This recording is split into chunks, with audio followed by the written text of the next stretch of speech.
முன்னாள் முதலமைச்சர் கருணாநிதியின் 102வது பிறந்த நாளையொட்டி சென்னை மெரினாவில் உள்ள அவரது நினைவிடத்தில் முதலமைச்சர் மு.க.ஸ்டாலின் மரியாதை செலுத்தி வருகிறார். அதன் நேரடி காட்சிகளை பார்த்துக் கொண்டிருக்கிறோம்.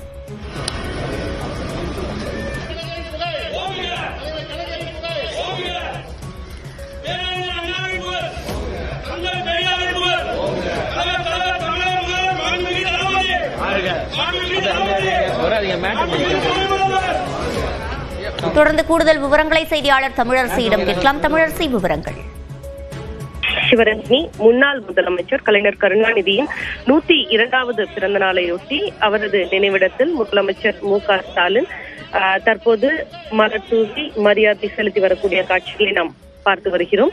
தமிழ்நாட்டின் முன்னாள் முதலமைச்சரும் திமுகவின் முன்னாள் தலைவருமான கலைஞர் கருணாநிதியின் 102வது பிறந்த நாள் இன்று கொண்டாடப்படுகிறது. இதையொட்டி திமுக சார்பில் பல்வேறு நிகழ்ச்சிகளுக்கு ஏற்பாடு செய்யப்பட்டிருக்கிறது. பல இடங்களில் திமுகவினர் கலைஞர் கருணாநிதியின் உருவப்படத்திற்கு மாலை அணிவித்து மலர் தூவியும் மரியாதை செலுத்தி வருகின்றனர். இந்த நிலையில் தமிழ்நாடு முதலமைச்சர் மு.க.ஸ்டாலின் இன்று கலைஞர் கருணாநிதியின் பிறந்தநாள் பல்வேறு பிறந்தநாள் நிகழ்வுகளை பங்கேற்று வருகிறார். அந்த வகையில் முன்னதாக மறைந்த முதலமைச்சர் கருணாநிதி வாழ்ந்த அவரது வீட்டில் அமைக்கப்பட்டிருக்கக்கூடிய புகைப்படத்திற்கு மலர் தூவி மரியாதை செலுத்தினார். அதனைத் தொடர்ந்து கோடம்பாக்கத்தில் உள்ள முரசொலி தலைமை அலுவலகத்திற்கு வந்து அங்கு வைக்கப்பட்ட படத்திற்கு மலர் தூவி மரியாதை செலுத்தினார். அதன் பிறகு அண்ணா அறிவாலயத்தில் மரியாதை செலுத்திய அவர் தற்போது சென்னை மெரினா கடற்கரை காமராஜர் சாலையில் உள்ள பெரிய அண்ணா மற்றும் கலைஞர் நினைவிடங்களில் மலர் தூவி மரியாதை செலுத்தினார். இங்கு அவருடன் சட்டமன்ற நாடாளுமன்ற உறுப்பினர்கள் மற்றும்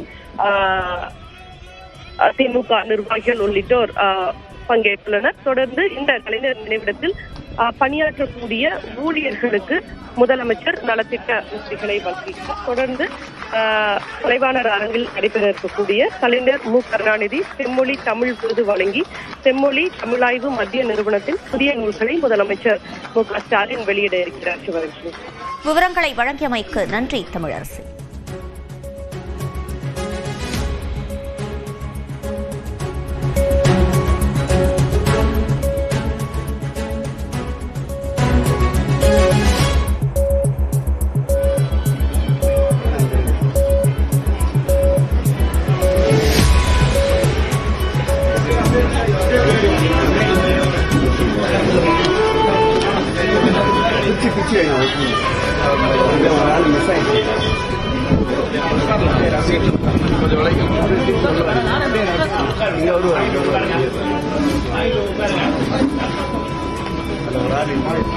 கொஞ்சம்